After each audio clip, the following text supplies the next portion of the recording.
Hello everyone, this is Nathanael Rutherford with Vol Basketball Fever, here for another Vols matchup breakdown video.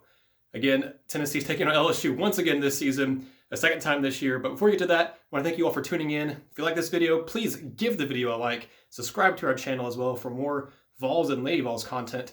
We have podcasts from this past week, both Lady Vols Basketball Fever and Vols Basketball Fever podcast episodes on this channel, and also on Apple Podcasts, Spotify, Google Podcasts, wherever you get your podcast. You can download us there for free, everything Vols and Lady Vols as well. So again, give this video a like, turn on notifications so you can get notified whenever we upload any videos for pregame breakdowns, podcasts, or any new video content coming up.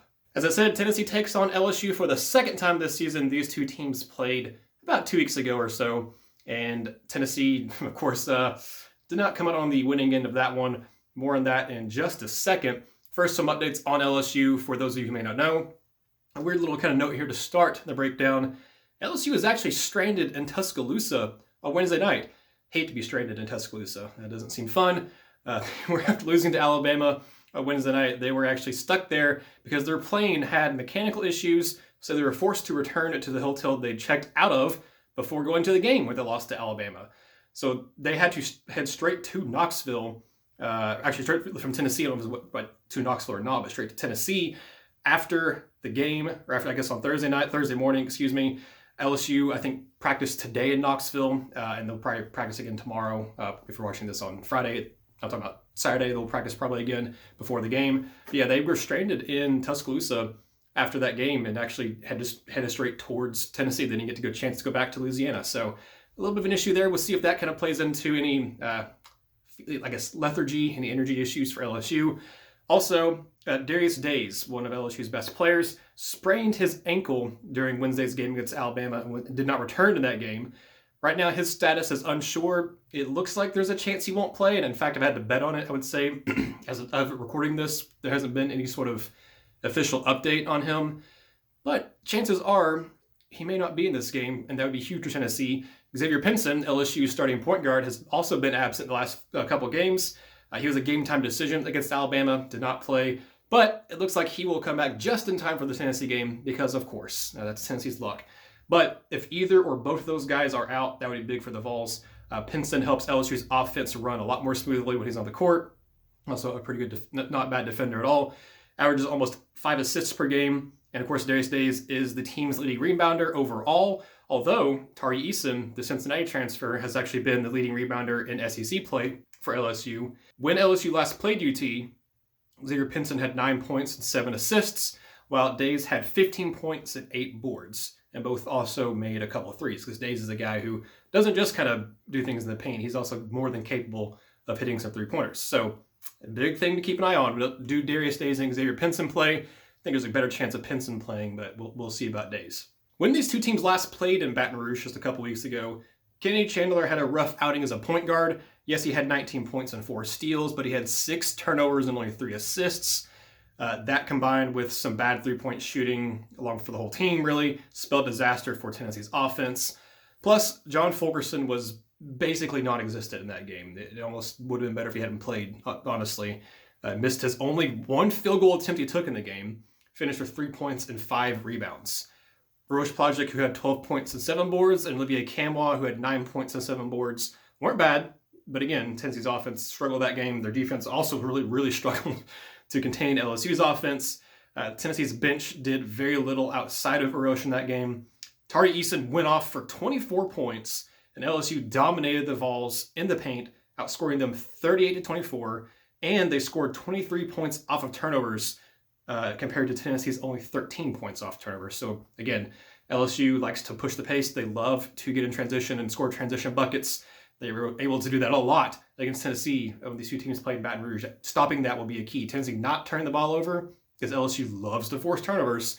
That would be a huge key for Tennessee to limit those transition points and limit second chance opportunities for LSU as well, because that was also something they outscored Tennessee in with second chance opportunities in the last game. As Vol fans know, LSU's defense is elite, ranked number 1 on KenPom still.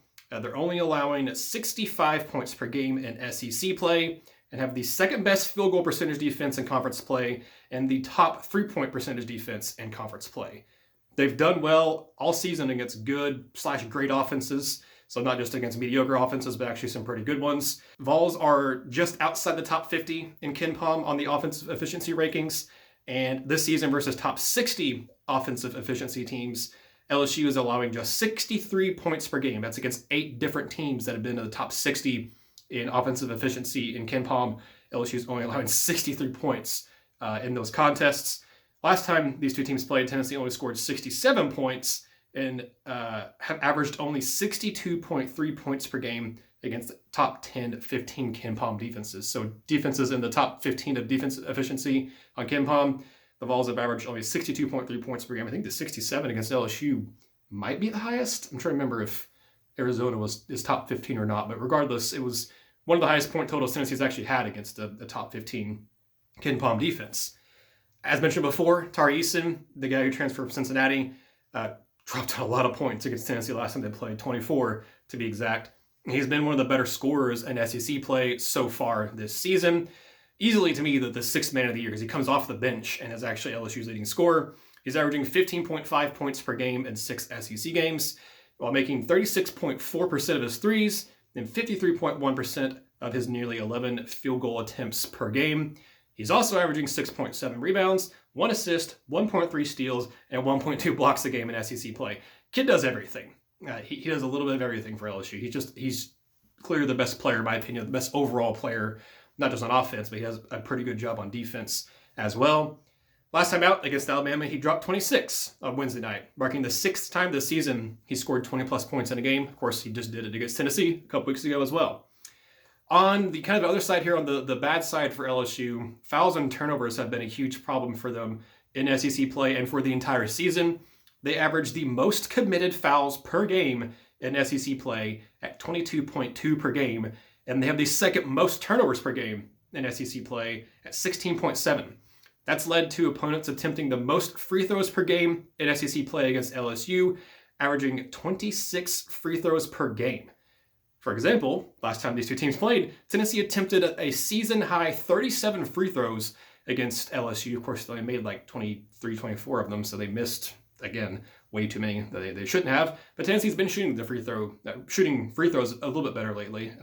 Still not where you'd like them to be, but they're still shooting better than what they had at the start of SEC play, at least. The LSU's committed 26 fouls that game, and they turned the ball over 16 times that game as well. The UT game is, although one of the few times this season that a lot of turnovers haven't come back to haunt LSU, as the Tigers are only 3-3 this season in games where they turn the ball over 16 plus times. So all 3 of their losses have come when they've had 16 or more turnovers, except for a Tennessee game, with those wins coming against Tennessee, Georgia Tech, and Ohio. So the Vols are the only high major team, I guess Georgia Tech, they're their high major team, but the only SEC team that LSU's beaten when they've turned the ball over 16 or more times. And all those other games they've lost have been against SEC opponents where they've turned the ball over 16 or more times. Alabama, Auburn, and Arkansas. So they've turned the ball over 16 or more times, 4 times in SEC play, and are 1-3 in those contests. But LSU is also very good at forcing turnovers, averaging the second most turnovers forced per game in SEC play with an average of 16.8 per game. Can you guess who number 1 is in the SEC? It's Tennessee. More on that in a second. This season, LSU has been not as good away from home. They're 2-2 in true road games this season, but this will be the first time all year they've played back-to-back road contests, coming off the road game against Alabama. It's also the first time all year they've lost back-to-back games. They're on a 2-game losing streak right now. In 4 road games this season, LSU is only averaging 63.8 points per game, and they've allowed 62.8 points per game. So there's a 1 point per game difference there. So they've been, again, just like their 2-2 record on the road would suggest, fairly even with their opponents on the road. So this is going to be interesting. Thompson-Boling Arena hopefully will be sold out, or at least very close to sold out, 19,000 plus on Saturday, and be very loud if you're going to be there in Thompson-Boling.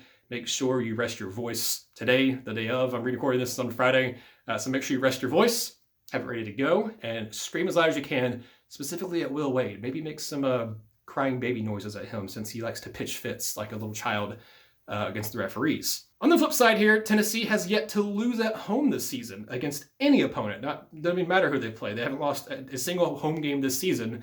In fact, the Vols haven't lost in Thompson-Boling since February 20th of last year, a 70-55 loss against Kentucky. That's 11 months that Tennessee's gone without losing at home at this point. The Vols have won 10 straight games at home, but this season they're only averaging 69.7 points per game at home against high major teams, so not a high offensive output.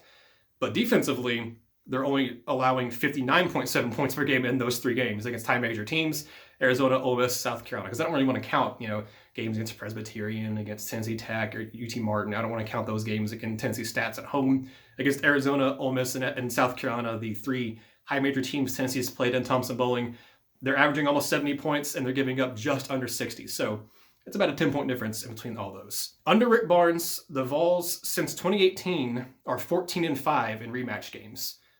So they lost to LSU earlier this year. Now can Tennessee win? And they've won more often than they haven't in rematch games over the last, 4 years at this point. The last time Tennessee and LSU played twice in the same regular season, the Vols lost the first contest 73-55 in Knoxville, but won the rematch in Baton Rouge 78-63 back in 2015. So these 2 teams haven't played twice in the same regular season since 2015. They did play twice in the same season. I want to say it was 2016, 2017, but that was once in the regular season and then once in Nashville in the SEC tournament. Surprisingly, though, UT is only 2-2 in the last 4 home games against LSU. Maybe it's not surprising. Will Wade's pretty much owned Tennessee since he's been there at LSU, despite holding the all-time record of 31-18 in Knoxville against LSU. So the Vols only 2-2 in their last 4 home games against LSU, despite being 31-18 all-time at home against the Tigers. As I said earlier, Vols are top in the league in forced turnovers per game in SEC play at 19 a game. Again, LSU's second with 16.8. That's a over 2 turnover per game difference between the number 1 and number 2 teams in conference play. In UT's 3 SEC wins this year, they've forced at least 20 turnovers in all 3. And despite LSU's issues with turnovers this year, they've actually only had 1 game where they've had 20 turnovers, and that was a 69-53 win over Georgia Tech. But they did have 19 turnovers against Alabama on Wednesday. The Vols are undefeated this season, forcing 17 or more turnovers. They're 10-0, but they're only 2-5 when they don't hit that mark, with the only wins coming against, oddly enough, Colorado and UNC, so 2 high major teams. Tennessee, 10-0 when forcing 17 or more turnovers. LSU hasn't done that a ton, but again, all 3 of their losses have come when they've had 16 or more. That's the key. 17 turnovers. If Tennessee can get to that mark, again, they haven't lost a game all year when they've done that. The closest one really I would say probably is the Ole Miss game, where Tennessee never really led in a regulation and then had to go in overtime to win that game. So that was probably the one that's kind of the most outlier of them all, but Tennessee, again, still won that game. And Ole Miss had almost 30 turnovers in that game. That was a big reason why the Vols were able to win. Santiago Vescovi has been a terror against LSU in his UT career. Tennessee's leading scorer this season has averaged 15 points per game in his 3 career games against LSU and has made exactly 50% of his threes in those 3 games, going 12 of 24 from behind the 3-point arc in his 3 games against LSU in his career. Last time these 2 teams played, he had 14 points on 3 of 7 shooting from 3, and also had 5 rebounds and 3 assists with only 1 turnover in that game. In fact, Vescovi has actually just been on a tear lately. He's been a very consistent scorer for Tennessee over the last couple of weeks, really last, 3-4 weeks at this point. In his last 7 games, all against high major teams, 1 against Arizona and the rest against SEC teams, he is averaging 15.3 points per game on 38.6% shooting from 3. He's also had almost 5 rebounds a game and over 2.5 assists in that same time, as well as almost 2 steals a game. His 3.17 made threes per game in SEC play lead the conference. So he's averaging the most made threes per game in SEC play right now. A note for Tennessee, Josiah Jordan-James may or may not play. I think his status is a little unknown at this point. I haven't actually had a chance to listen to what everything Rick Barnes said on Friday. But he obviously only played 4 minutes against Vanderbilt earlier this week before he had to go out with injury, never came back in the game. If he can't go, it'll be interesting to see how Tennessee fares. In his career, he's missed 9 games, and Tennessee is 6-3 when he doesn't play. But 3 of those wins came earlier this year, and 1 was against UNC, and 2 were against low major teams.